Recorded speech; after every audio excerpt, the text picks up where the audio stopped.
Is Rahu in the eighth house bad? Like, is it bad for marriage? Is it bad for career? Is it bad for business? Is it really a bad placement? The reason that I'm actually making a question specific video, and I'm going to be doing a lot more of that, from now on, is because this is a question that I often get asked. This is a question around which people have a lot of doubts, right?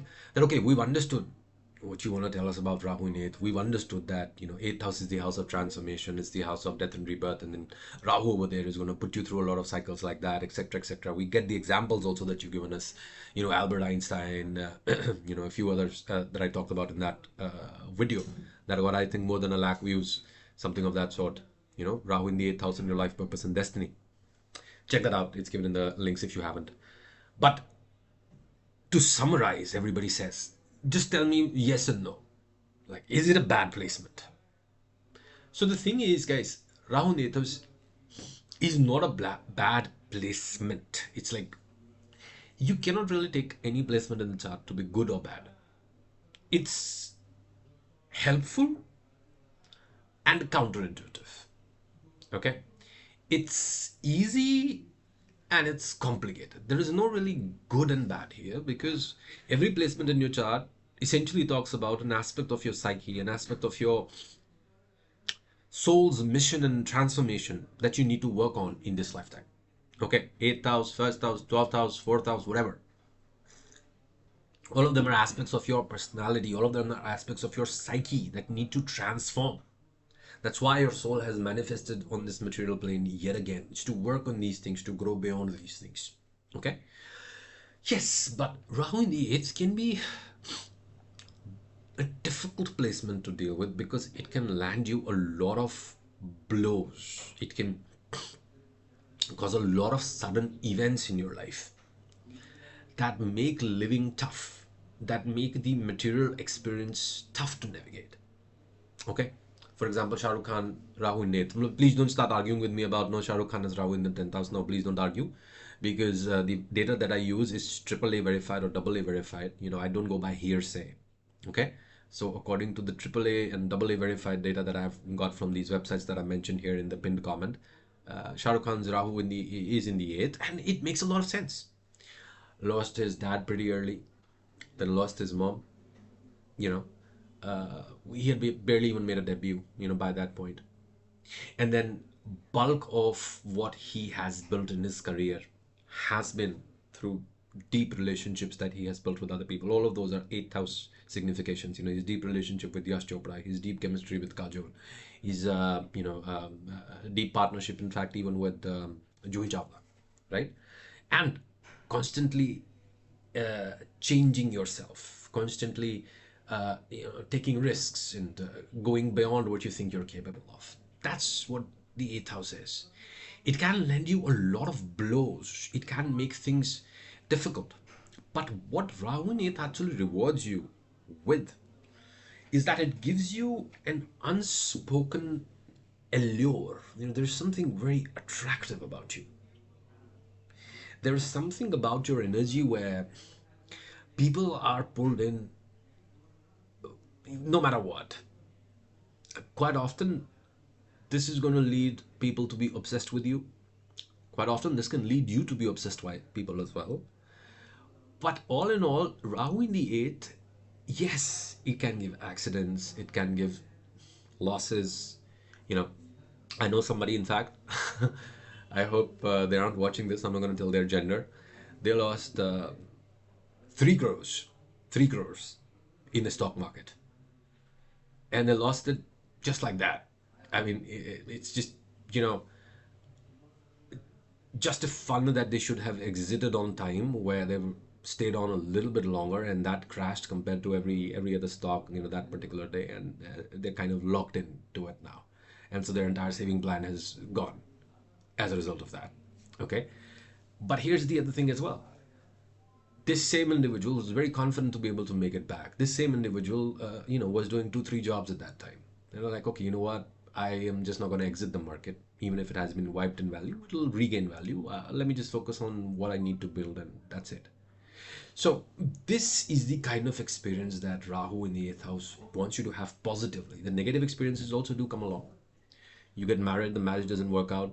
You get married again, it doesn't work out yet again. Okay, so if you're not learning your lessons with Rahu, if you're not improving with every trial, maybe you are, maybe you are, yes, marriage is something which is more legal, but if that's what you want, if that's what you're not getting, even if you're getting divorced, one would think that, by each attempt you'll probably do a better job of it. So Rahu in the eighth house can give you a lot of worldly shocks. Yes. But where this Rahu in eighth has an unfair advantage over every other Rahu placement is that you are so attractive. Quite often you attract a lot of the trouble and jealousy and difficulty in your life because of your attractiveness. So this is something with Rahu in eighth you need to learn, because with Ketu in second you need to learn to keep secrets which Ketu can blurt out. Okay, when you have Rahu in eighth, you have to understand that the more secretive you become, the more you are inwards focused, the more you don't share your plans before they materialize, the better your life is going to start going.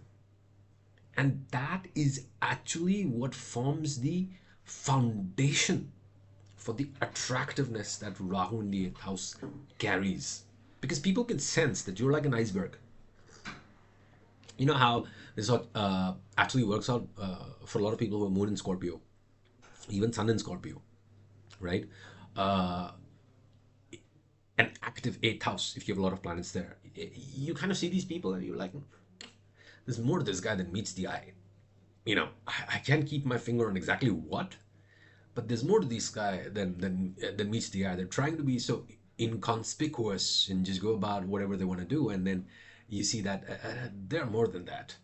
Okay, it's the same thing multiplied by 10 for Rahu in 8th house individuals. They're drawn to secrets. In fact, they themselves are such obsessed individuals that they're radiating this energy outwards. Okay, and so with Rahu in 8th, if you can carry your obsession, it's good. You look at Shah Rukh Khan, how obsessed he is, right? With Rahu in 8th, carry your obsession. It's fine. Work with it. Hone it. Don't hate yourself for it. But learn to be secretive about the moves that you're making. Because with Rahu in the 8th house being a water house, 4, 8, 12, these are water houses. Why? Because they're water signs. Okay? So 8th house is like more like a well. That's what the 8th house is like. 8th house is like a sinkhole. 8th house is kind of like what you would say a pond. Okay, the 12th house or Pisces is like the deep ocean. The 4th house is more like a water tank, more domestic, like a hose that you have, here in Delhi and things of that sort. I don't know if you recognize it. Lakes that you make for storage, fresh water, right? 8th house is that energy which moves up and down according to the seasons. So if you look at the wells don't always stay the same. Watering holes don't always stay the same. They dry out in summer sometimes, and then they fill up once again, you know, uh, in spring, right? And so when you have Rahu in the 8th, you can be obsessed with a lot of things, but your obsession comes and goes. You fall out of attraction for a lot of people. You fall out of attraction for a lot of things, habits, idiosyncrasies, and then you pick new ones up as well. That also happens. But what I'm trying to tell you is that this is a natural process that you need to become comfortable with, that your mind goes through. When you start sharing this with other people, people start judging you. People start holding you accountable. No, but you said that you liked this guy and suddenly you like that guy. How undecided you are and everything. No, man, chill out. I felt that is what I felt for this guy. I never said that I'm really going to act on it. I felt what I felt about that opportunity. I never said that I'm going to act on it. What I'm going to act on is this other thing that I'm completely obsessed with, that I'm carrying my obsession for. That's the 8th house narrative, which I think you guys quite often fail to stand up for, that you fail to deliver. And so that's why Rahu Netra's people can quite often have a lot of friendship breaks. A lot of their friendships, a lot of their relationships can also break. But what you have to understand is that if it is inevitable that ups and downs happen in your life, that sudden breaks happen in your life, you have to adjust and roll with the punches. If there are going to be endings, well, let's try to make those endings pleasant endings, nice endings. Let's try to make those endings not that problematic, so that we part on good terms, and maybe in the future, we'll meet up, we'll catch up again. Okay, that's the mindset that you need to have. So, all in all, is Rahu in the eighth house a bad placement? No, not at all. It's kind of like a tongue twister there, isn't it? Bad placement, bad placement, bad placement. Is Rahu in the eighth house a bad placement? No, it's not a bad placement. There is one placement for Rahu, which I know. I don't know how you're gonna react. It's gonna set somebody off, but I'm gonna talk about that pretty soon as well. Is Rahu in the 12th house? Rahu in the 12th house, I think, is a very difficult placement to deal with because it scrambles your priorities in life. It makes it very difficult to reconcile irreconcilable ends of the spectrum of your personality and destiny, unless you become very spiritual. Okay, so yeah, that's just one of the popular questions that you guys keep asking me that I wanted to answer. There is also an article associated with it. You can check that out. It's on my website. The link is also given here in the description box.